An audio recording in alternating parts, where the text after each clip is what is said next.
Assalamualaikum warahmatullahi wabarakatuh. Apa kabar semua? Insya Allah kita semua selalu diberikan kesehatan oleh Allah Subhanahu wa ta'ala.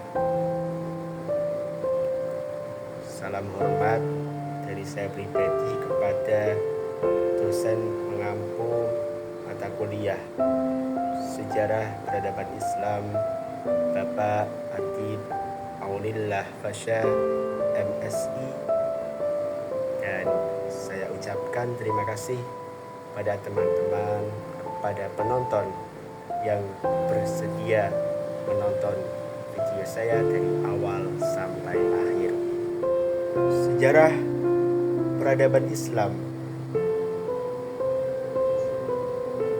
Pada pembahasan awal mengenai zaman pra-Islam.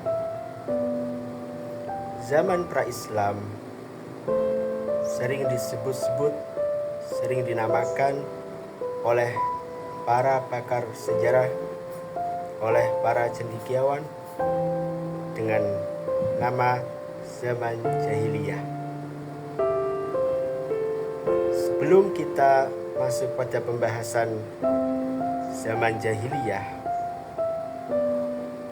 saya pribadi akan mengulas sedikit apa sih arti dari zaman jahiliyah.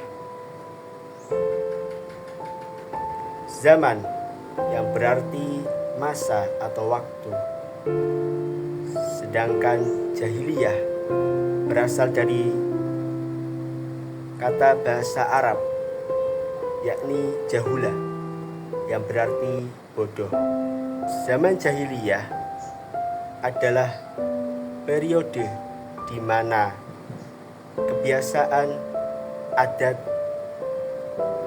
perilaku masyarakat Jazirah Arab pada kala itu, pada masa itu kurang memiliki sifat sisi kemanusiaan atau humanisme. Karena apa?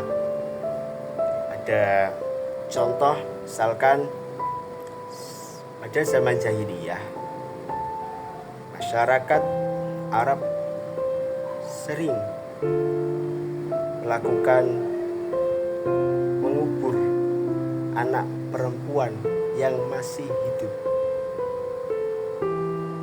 Mengapa sih harus anak perempuan? Kenapa nggak anak laki-laki harus dikubur hidup-hidup? Kan aneh. Ya, karena kepercayaan atau kebiasaan masyarakat Arab pada masa itu sering menganggap bahwa perempuan itu adalah barang dagangan, sesuatu yang hina, sehingga dia rela mengubur anak perempuan itu hidup-hidup karena itu menjadi aib bagi suatu suku atau kaum. Pada masa itu sering terjadi peperangan antar suku. Misalnya suku si A ini perang sama suku si B, perang sama suku si B ini. Nah, suku A sama suku B saling berperang. Nah, nantinya yang kalah, misalnya suku si B ini kalah dari suku si A, terus perempuan yang suku si B ini, suku B ini, semuanya akan diambil alih oleh suku A. Jadi kayak harta rampasan perang perempuan itu, kayak barang, dapat diperjualbelikan, dapat dipakai semaunya, dan lain-lain. Sangatlah miris. Misalnya ada lagi nih, tradisi. Seorang kepala suku mempunyai misalkan 50 istri. Misalkan kepala suku ini meninggal, 50 istri ini akan diwariskan oleh anaknya, anak laki-lakinya. Oleh anak laki-lakinya. Kecuali ibu dari si anak laki-laki. Kenapa disebut jahiliyah?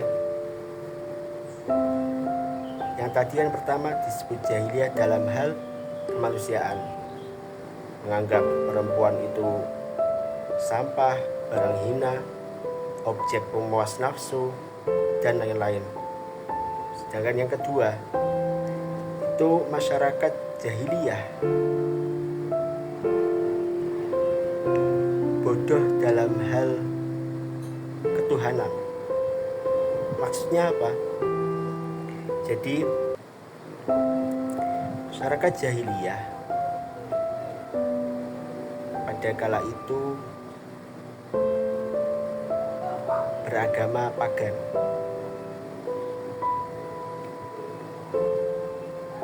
Contohnya menyembah berhala, menyembah pohon atau benda-benda yang dianggap suci atau mulia. Dan juga yang menyembah malaikat. Tertulis di sejarah peradaban Islam bahwasannya pada masa itu terdapat 360 berhala, 360 macam berhala di sekeliling Ka'bah. Di penjuru berbagai arah Ka'bah itu ada berhala. Nah, berhala yang paling utama itu namanya Hubal. Nah, masyarakat jahiliyah meyakini bahwa berhala ini sebagai alat ataupun media untuk mendekatkan diri kepada Allah. Jadi dalam hal ini bodoh dalam hal ketuhanan, ketauhidan, dalam hal uluhiyah. Ada lagi yang beranggapan bahwa zaman jahiliyah sering dikaitkan dengan zaman fatrah. Apa itu zaman fatrah? Zaman fatrah adalah masa di mana jarak antara nabi satu dengan nabi yang lain itu sangatlah lama dan tidak adanya turun wahyu. Contoh, Nabi Isa alaihissalam sampai Nabi Muhammad sallallahu alaihi wasallam itu jaraknya sangatlah lama. Nah, jarak antara Nabi Isa dengan Nabi Muhammad disebut juga zaman fatrah. Tetapi zaman jahiliyah yang disangkut pautkan dengan masyarakat Jazirah Arab itu kuranglah tepat. Karena apa? Pada zaman itu masyarakat Arab sudah mengenal adanya namanya perdagangan internasional. Contohnya, kaum Quraisy sering melakukan perdagangan pada saat musim panas ke Syam dan pada saat musim dingin ke Yaman. Jadi mereka telah mengenal ilmu bisnis mengenai ekspor dan impor. Yang kedua, selanjutnya mereka mengenal sistem syura atau musyawarah dalam setiap mengambil keputusan. Karena apa? Pada zaman itu terjadi banyak pelanggaran kemanusiaan. Nah, untuk mengambil keputusan yang tepat ini dibutuhkan sebuah sistem, yakni musyawarah, agar keputusan yang diambil nanti bisa diterima oleh semua pihak, oleh semua kalangan. Selanjutnya, masyarakat jahiliyah juga memiliki yang namanya lembaga perwakilan atau Darun Nadwah. Lembaga perwakilan ini semacam kayak pemerintahan yang ada di kota Mekah. Karena apa? Pada saat itu kota Mekah menjadi jalur pusat perdagangan antar dunia. Para pedagang itu melewati jalur Mekah. Para kafilah dagang ini banyak melewati jalur Mekah. Nah, di kota Mekah ada salah satu bangunan yang sangat terkenal, yakni Ka'bah atau Baitullah, rumahnya Allah. Terus masyarakat jahiliyah juga sering mengadakan festival budaya tahunan dan tengah tahunan. Karena letaknya yang sangat strategis, kota Mekah menjadi tempat singgahnya para kafilah dagang. Jadi masyarakat jahiliyah mengadakan festival tahunan dan tengah tahunan untuk memikat orang-orang dari luar. Mereka juga sangat menjunjung tinggi syair, sangat menghargai, mengapresiasi syair. Karena pada saat itu karya yang paling indah, karya yang paling baik adalah syair. Bahkan masyarakat jahiliyah mengadakan perlombaan syair. Siapa yang paling bagus nanti akan menang. Biasanya syair ini berisi tentang mengagungkan sukunya. Misalnya suku C membuat syair, terus suku D membuat syair. Suku D dan suku C dan suku D ini saling bertarung. Tapi bertarungnya apa? Syair, keindahan bahasa, sastranya itu masih apa? Nah, nanti akan dipilih 10 syair terbaik yang akan dipajang di dinding, di atas dinding Ka'bah. Akan dipajang di atas dinding Ka'bah. Zaman jahiliyah juga bisa disebut zaman kegelapan.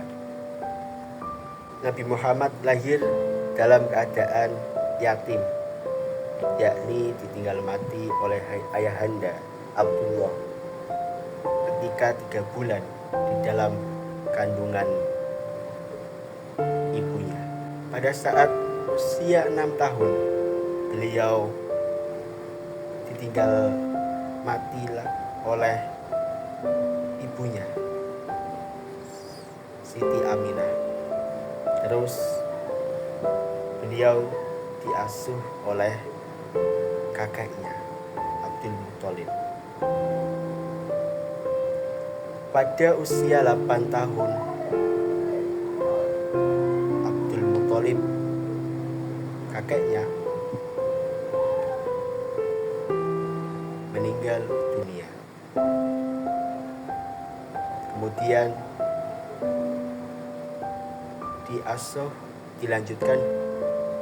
diasuh oleh paman Nabi, yakni Abu Thalib. Oke, kita akan mengulas sedikit mengenai orang tua Nabi Muhammad. Jadi bapaknya Nabi Muhammad Abdullah sampai ke atas, yakni Nabi Ismail, Muhammad bin Abdullah bin Abdul Muthalib bin Abdi Manaf sampai bin Adnan bin Ismail bin Ibrahim. Nah, pada saat itu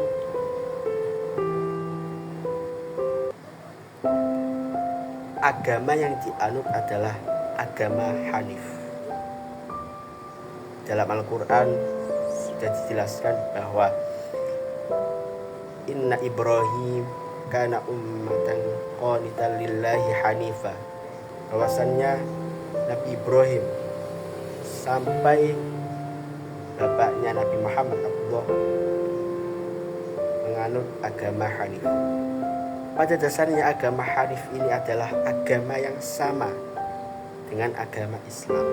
Akan tetapi Al-Quran, ayat suci Al-Quran pada saat itu belum turun. Pada saat itu penyempurna ajaran-ajaran dari pendahulu belum turun, yakni Al-Quran. Jadi dinamakan agama Hanif. Kita balik lagi ke pembahasan mengenai Nabi Muhammad. Setelah diasuh oleh Abu Thalib, Nabi Muhammad pada umur sekitar 12 tahun dia mengembala kambing milik pamannya. Kemudian lanjut usia sampai usia 25 tahun beliau sudah dibekali oleh pamannya ilmu perdagangan. Pada saat itu beliau dagang dengan sangat jujur, sangat adil kepada semua orang.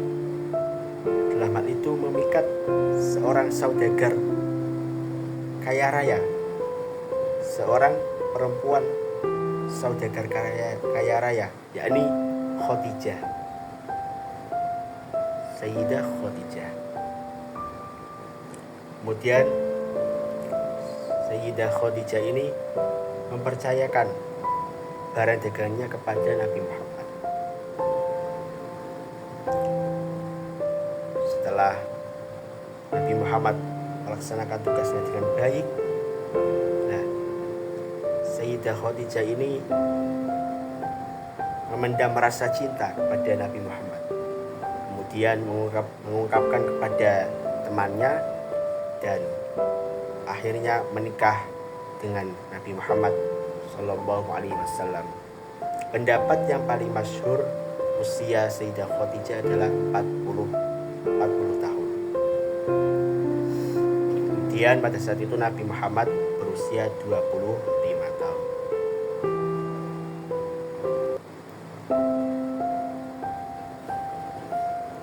Kemudian pada saat umur 35 tahun ada kejadian yang sangat memantik sejarah. Ada perbaikan Ka'bah, karena Ka'bah pada saat itu ada sebuah bencana banjir, terus masyarakat Jazirah Arab bergotong royong untuk melakukan perbaikan. Lah, di akhir perbaikan itu ada sebuah batu yang berasal dari surga, yakni Hajar Aswad. Setiap suku merasa berhak untuk melakukan tugas mulia tersebut. Pemimpin Quraisy sepakat bahwa orang yang pertama masuk masjid esok hari dialah yang berhak meletakkan Hajar Aswad pada tempat semula. Dan ternyata esok harinya Nabi Muhammad masuk ke masjid lebih awal, sehingga beliau ditunjuk untuk meletakkan Hajar Aswad pada tempat semula. Kan tetapi apa yang dilakukan oleh Nabi Muhammad SAW, beliau mengambil kain yang lebar, lalu batu itu diletakkan di atas kain. Setelah itu beliau menyuruh atau meminta tolong kepada setiap pimpinan suku untuk memegang pada setiap ujung kain tersebut.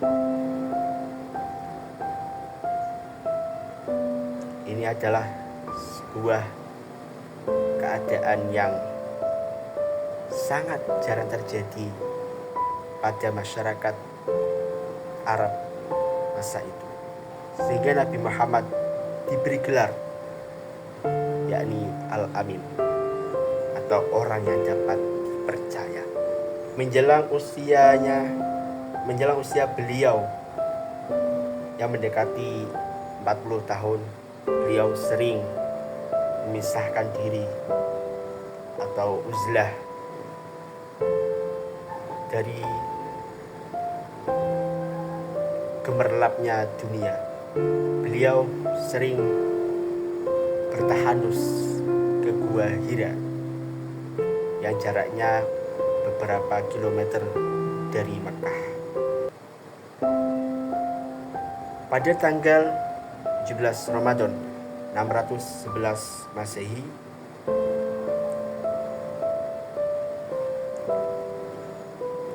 beliau didatangi oleh malaikat Jibril alaihissalam, sang pembawa wahyu. Wahyu yang pertama kali turun kepada beliau yakni Iqra. Ma ana biqari, Iqra ya Muhammad. Ma ana biqari, Iqra ya Muhammad. Sampai Nabi itu gemetar. Kemudian akhirnya Nabi Muhammad bisa menirukan apa yang dibaca oleh malaikat Jibril sampai ayat kelima. Iqra bismi rabbikal ladzi khalaq, khalaqal insana min 'alaq, Iqra wa rabbukal akram, alladzi 'allama bil qalam, 'allamal insana ma lam ya'lam. Kemudian Nabi saking takutnya lari dari Gua Hira menuju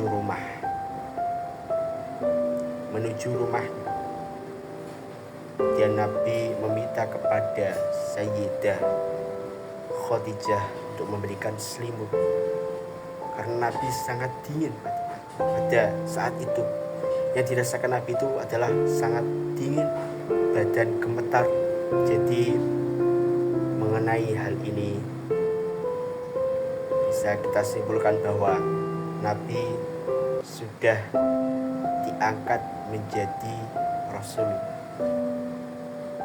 dan diberi tugas untuk menyampaikan wahyu kepada umat manusia. Beda halnya Nabi Isa yang diangkat menjadi Rasul kepada Bani Israel. Tetapi Nabi Muhammad ini sang akhirul anbiya, sang penutup para nabi, pemimpin para nabi. Setelah wahyu pertama turun, kemudian turun selang beberapa lama, turunlah Al-Quran surah Al-Muddatsir yang berbunyi, Ya ayyuhal muddatsir qum fa'anzir. Al-ayat.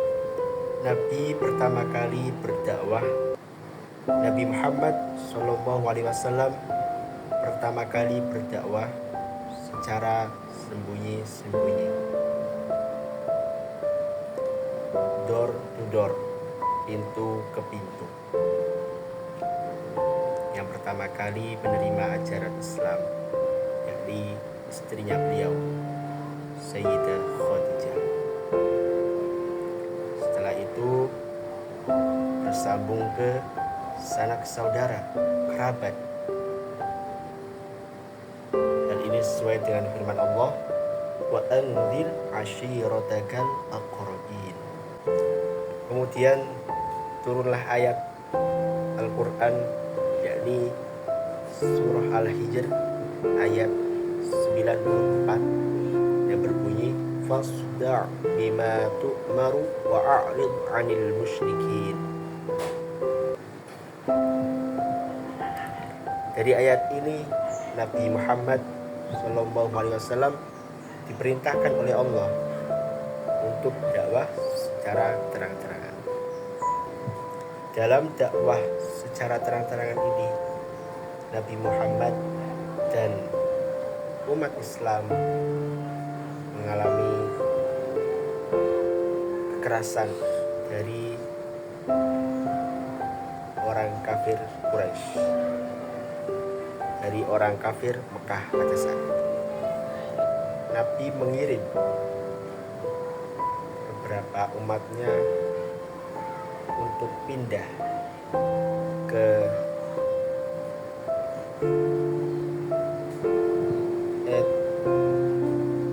Ethiopia yang pada saat itu dipimpin oleh Raja Ethiopia atau Habasyah yang pada saat itu Raja Habasyah ini adalah seorang raja yang adil dan bijaksana, sehingga beliau mengirimkan beberapa umat Islam untuk hijrah ke Habasyah. Tetapi ketika umat Islam sudah diperlakukan baik oleh Raja Habasyah di sana, orang kafir Quraisy tidak suka. Orang kafir Quraisy tidak suka dan mengirim beberapa utusan ke Raja Habasyah untuk mengambil orang-orang Mekah di sana, orang-orang Muslim ini, supaya diambil lagi, dibawa ke Mekah. Tetapi Raja Habasyah menolak dan tidak mau menyerahkan umat Islam kepada orang kafir Quraisy, orang kafir Mekah, orang kafir Mekah. Selang beberapa tahun, Raja Habasyah akhirnya masuk Islam. Kemudian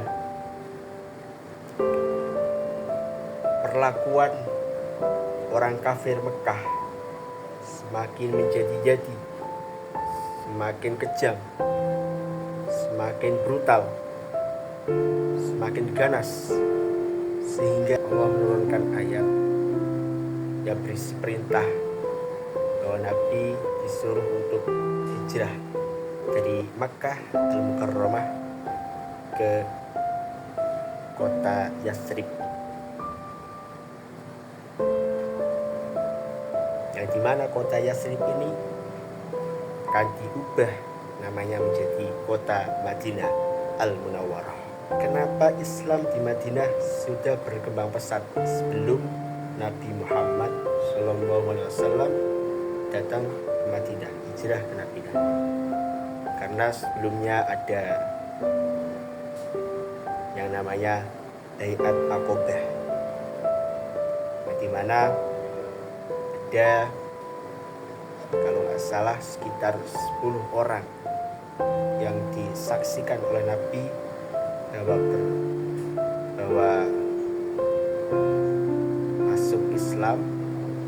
Kemudian 10 orang ini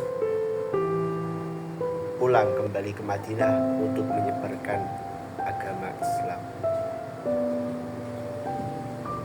Ada lagi Baiat Aqobah kedua, kalau nggak salah sekitar 40 orang. Itu 40 orang ini bersaksi bahwa tiada Tuhan selain Allah dan Muhammad sebagai Rasulullah. Kemudian balik lagi ke Madinah untuk menyebarkan Islam, sehingga sebelum datangnya Nabi Muhammad ke kota Madinah, Islam di sana sudah berkembang dengan pesat. Tatkala Nabi Muhammad datang ke Madinah, beliau langsung disambut riang gembira oleh masyarakat Madinah, masyarakat kota Yathrib. Nah, persoalannya dihadapi Nabi ketika di Madinah jauh lebih besar. Karena apa? Masyarakat Madinah menganut agama Islam, agama Yahudi, dan agama Nasrani. Ketika Nabi Muhammad SAW datang ke kota Madinah, beliau mendirikan Masjid Quba yang pertama, masjid yang ada di kota Madinah. Setelah itu Islam makin berkembang. Kemudian Nabi Muhammad mendirikan Masjid Nabawi. Nah, di Masjid Nabawi ini adalah menjadi pusatnya kajian keislaman pada saat itu. Nabi Muhammad mulai menyebarkan Islam secara luas, sehingga agama Islam mulai dikenal oleh sebagian banyak orang. Muhammad mempersaudarakan antara kaum muhajirin, yakni kaum yang berhijrah, dan kaum ansor, yakni kaum penolong atau kaum yang ada di kota Madinah. Dari terjalinnya persaudaraan antar kaum muhajirin dan kaum ansor ini, lambat laun akhirnya Nabi Muhammad membentuk suatu pemerintahan, suatu negara. Ini Nabi Muhammad sebagai kepala negara sekaligus pemimpin. Kemudian untuk menjaga stabilitas kehidupan di Madinah Al-Munawwarah, Nabi Muhammad melakukan kesepakatan, mengadakan ikatan perjanjian pada kaum Yahudi, sehingga terwujudlah yang namanya Piagam Madinah. Pada zaman ini disebut zaman cahaya atau zaman pencerahan. Yang pertama tadi sudah jelaskan bahwa zaman kegelapan atau zaman jahiliyah. Kemudian datangnya Nabi Muhammad disebut zaman pencerahan atau zaman cahaya, zaman terang benderang. Kemudian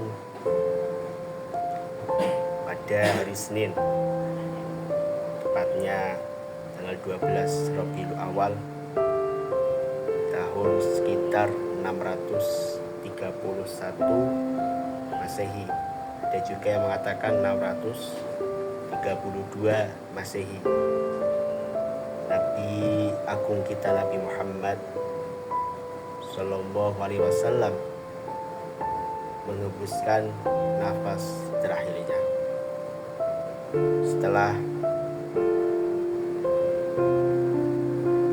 menyelesaikan mandat, menyelesaikan tugas dari Allah Subhanahu wa ta'ala. Setelah Nabi Muhammad SAW wafat, umat muslim mengalami kegundahan, mengalami perselisihan. Siapa ini yang pantas untuk melanjutkan estafet kepemimpinan beliau? Kemudian diadakanlah musyawarah dari berbagai golongan.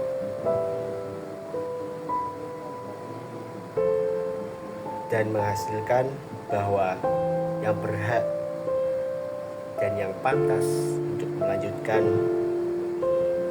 estafet kepemimpinan Nabi Muhammad yakni Abu Bakar As-Siddiq, karena beliau adalah sahabat Nabi yang paling dekat dengan Nabi. Beliau orang pertama yang membenarkan ajaran Nabi.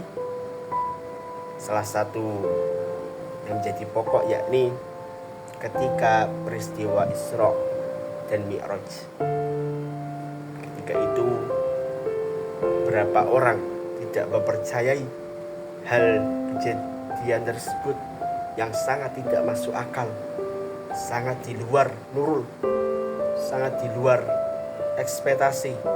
Akan tetapi Abu Bakar sangat percaya bahwa hal itu sangatlah mungkin terjadi bagi seorang nabi, bagi seorang pimpinan para nabi, Nabi Muhammad Sallallahu Alaihi Wasallam. Abu Bakar diberi julukan As-Siddiq, yakni yang membenarkan. Abu Bakar menjadi khalifah pertama.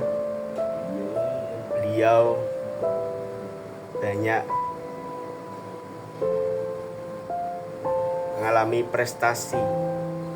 Salah satunya beliau menumpas nabi palsu, kemudian mempersatukan umat Islam lagi. Pada saat itu sudah tumbuh benih-benih perpecahan, tetapi disatukan kembali oleh Abu Bakar dan berhasil pada saat itu umat Islam jadi satu lagi, satu pohon, sehingga pada saat itu umat Islam sangatlah kokoh. Banyak para penghafal Al-Quran yang syahid, sehingga khawatir bahwa misalkan kalau semua para penghafal Al-Quran syahid, ini akan menurunkan keaslian dari Al-Quran itu sendiri. Sehingga Umar bin Khattab mengusulkan kepada Abu Bakar untuk mengumpulkan lembaran-lembaran ayat-ayat Al-Quran yang masih berserakan sebelum Abu Bakar wafat. Beliau menuliskan sebuah wasiat bahwa Umar bin Khattab adalah pengganti saya, yakni khalifah. Abu Bakar menugaskan kepada Umar bin Khattab menjadi khalifah. Khalifah Umar bin Khattab memegang pemerintahannya dengan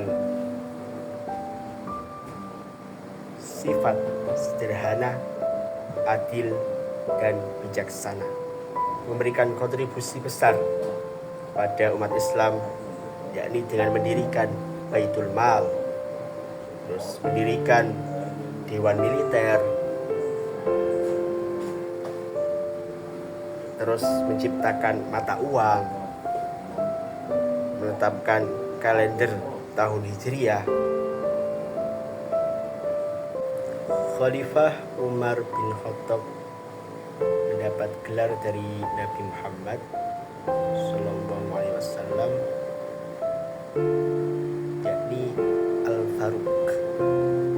Al-Faruq, Al-Faruq yang berarti pembeda. Karena apa? Khalifah Umar bin Khattab dikenal dengan sifat tegas, cerdas, pemberani, dan adil. Oleh karena itu, Nabi Muhammad memberikan gelar Al-Faruq kepada Umar bin Khattab. Khalifah Umar bin Khattab wafat dikarenakan dibunuh oleh Abu Lu'lu'ah, seorang budak dari Persia, bangsa Rum, yang saat itu dikalahkan oleh Khalifah Umar bin Khattab. Jadi atas dendamnya bahwasannya negaranya dikalahkan oleh Khalifah Umar bin Khattab, beliau ingin sekali melakukan pembunuhan terhadap Khalifah Umar bin Khattab. Pada saat Khalifah Umar bin Khattab hendak melakukan sholat subuh pada tanggal 20 Dzulhijjah tahun 23 Hijriah, Abu Lu'lu'ah masuki Masjid Nabawi. Setelah itu di antara para makmum, dan pada saat itu Khalifah Umar menjadi imamnya, dan tanpa berpikir panjang Abu Lu'lu'ah langsung menancapkan belatinya ke tubuh Khalifah Umar bin Khattab. Maka seketika Khalifah Umar bin Khattab kritis, dan beberapa hari kemudian Khalifah Umar bin Khattab wafat. Tahun 644 Masehi, Khalifah Umar bin Khattab wafat. Selanjutnya, estafet kepemimpinan Khulafaur Rasyidin dilanjutkan oleh Utsman bin Affan. Khalifah Utsman bin Affan menjabat sebagai khalifah paling lama di antara 4 khalifah. Kepemimpinan Utsman bin Affan, prestasi yang paling dikenal sepanjang sejarah, sepanjang masa, yakni tentang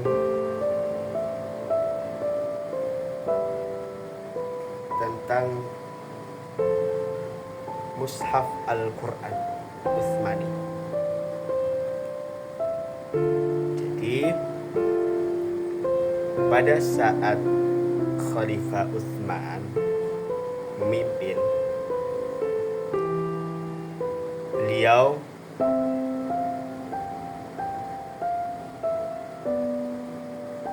melakukan kodifikasi Al-Quran.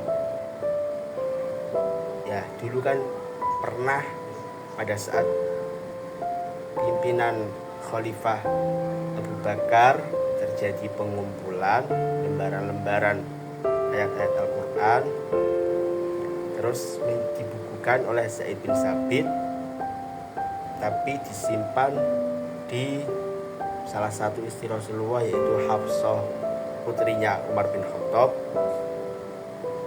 Nah, setelah estafet kepemimpinan dilanjutkan oleh Utsman, beliau mengkodifikasi mushaf tersebut menjadi mushaf Utsmani,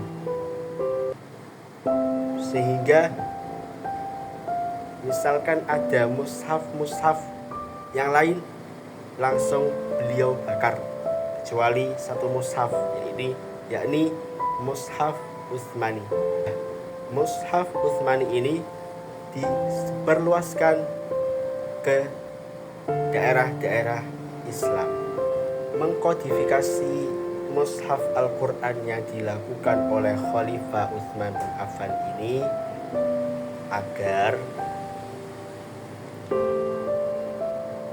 menyatukan bahwasannya mushaf umat Islam hanya ada satu, yakni mushaf Utsmani.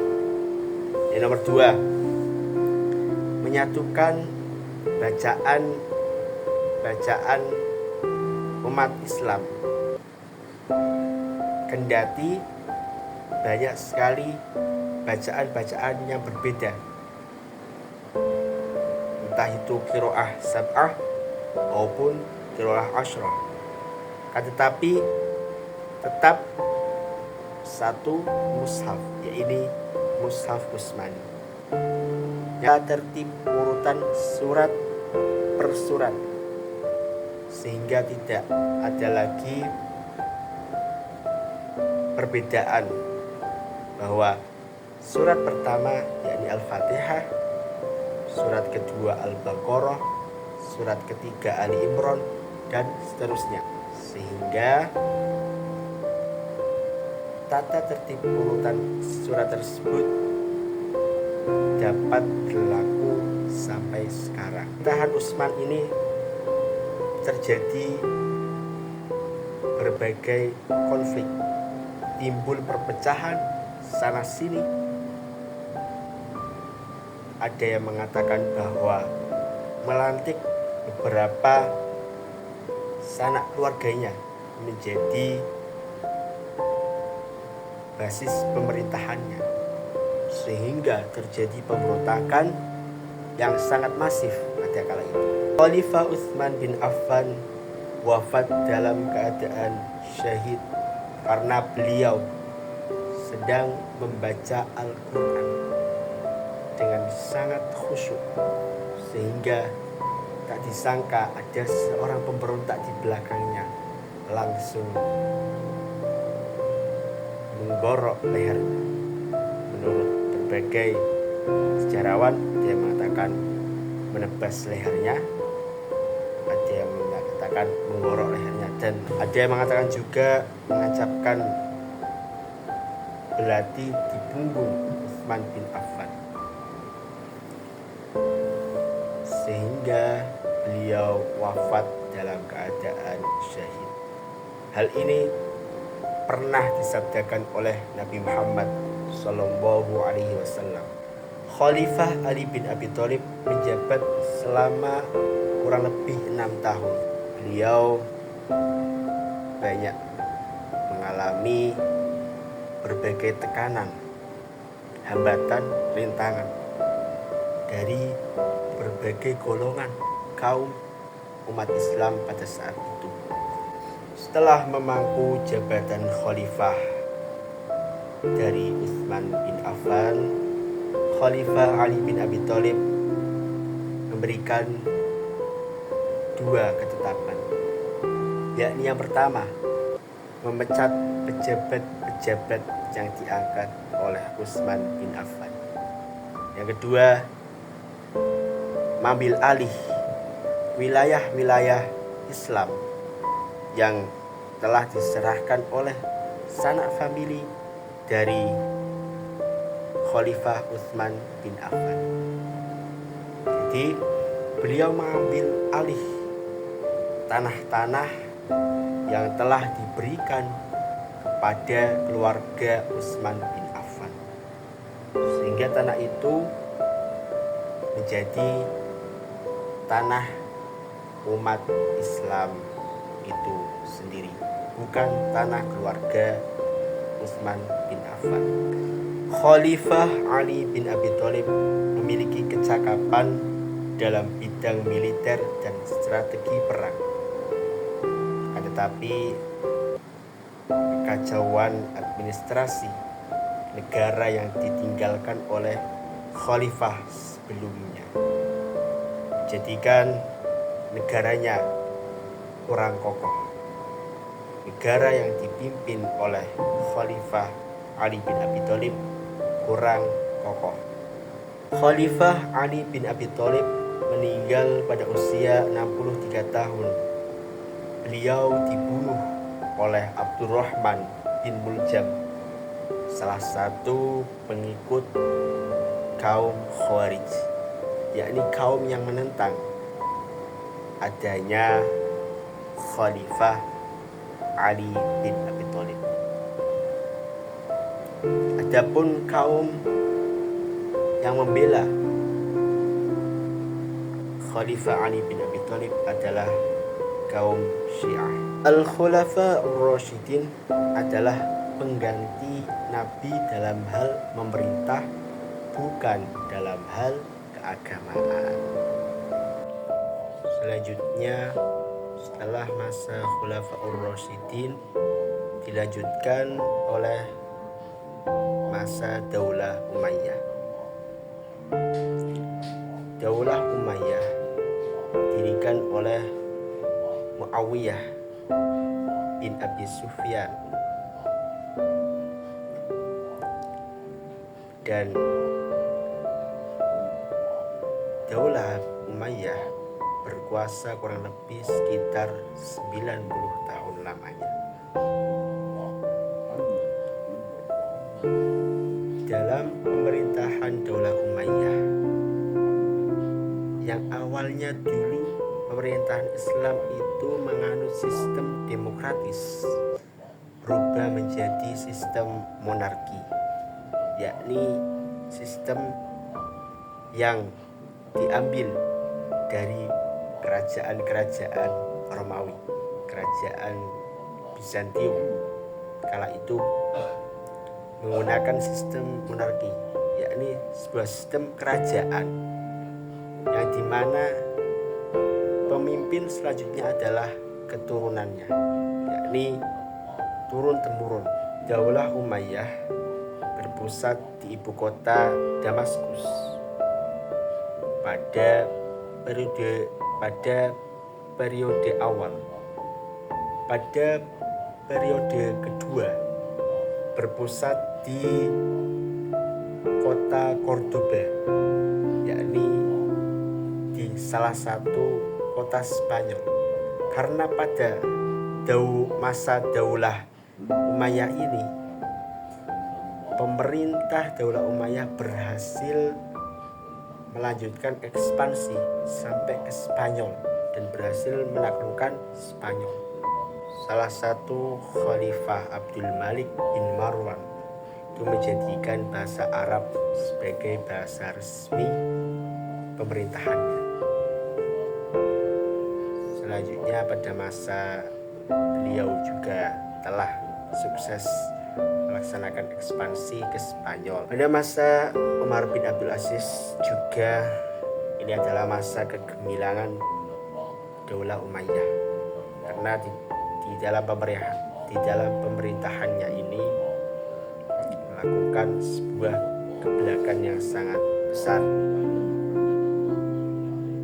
yang belum dilakukan oleh khalifah-khalifah sebelumnya.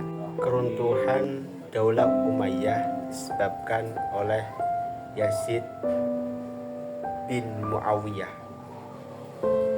yang pada saat itu membunuh cucu Nabi Muhammad, yakni Hasan dan Husain, sehingga ini menjadi awal pemberontakan Ahlul Bait kepada Daulah Umayyah, sehingga Daulah Umayyah runtuh.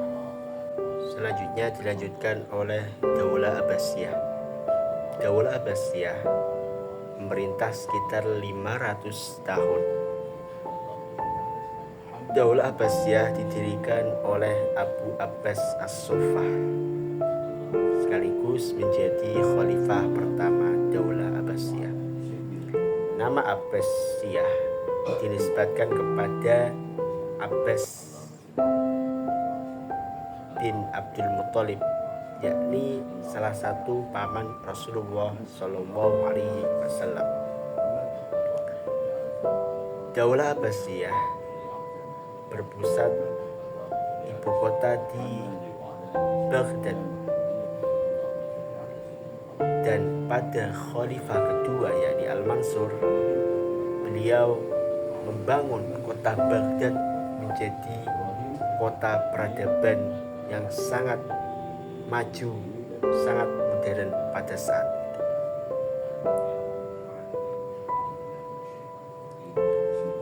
Daulah Abbasiyah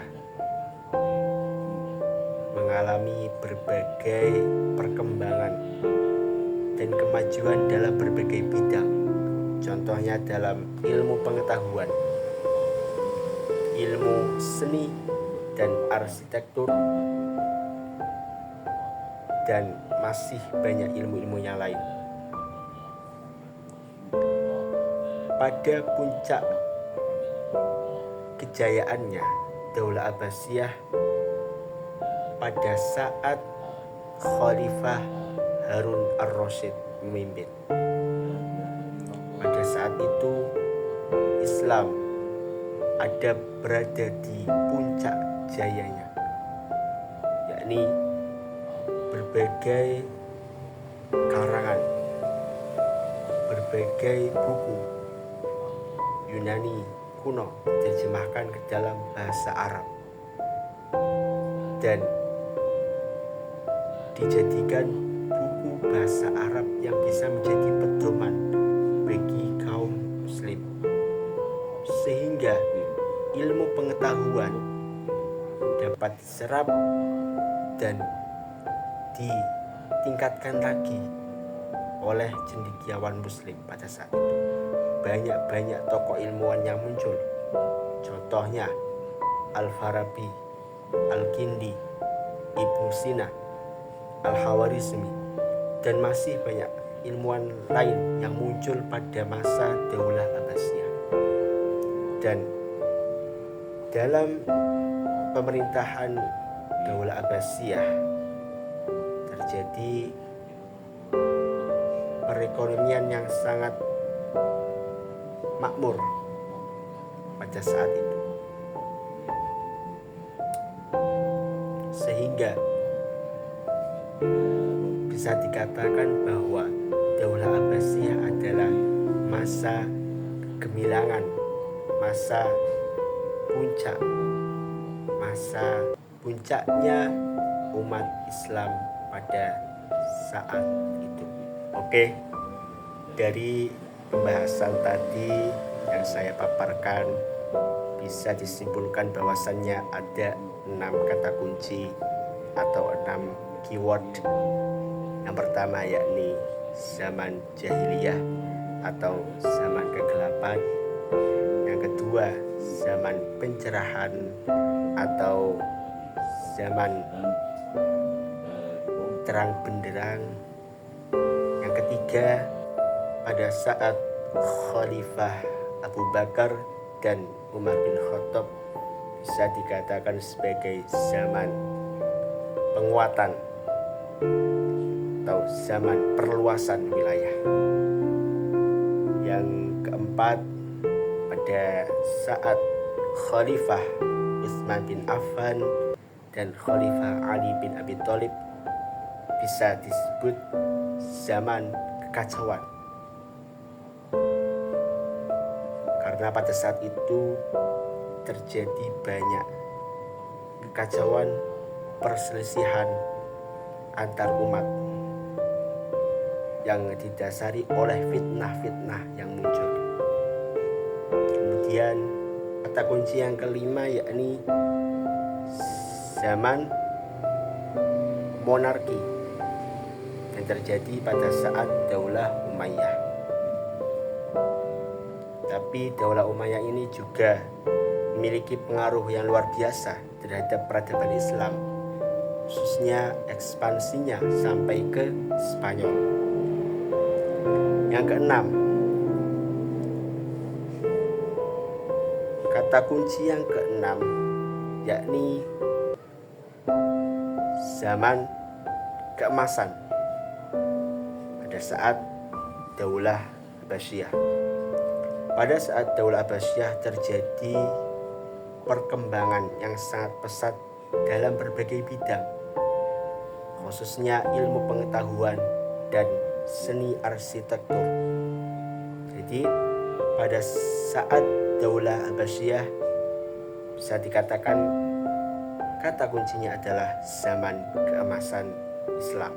Oke, mungkin itu sedikit pemaparan dari saya. Kurang lebihnya mohon dimaafkan, terutama saya ini ngerekamnya selfie tapi landscape. Mohon maaf banget. Oke, saya ganti ini. Saya atas nama Muhammad Amjad Najih, NIM 30124048, mengucapkan terima kasih. Sampai jumpa di lain waktu. Walafu minkum. Assalamualaikum warahmatullahi wabarakatuh.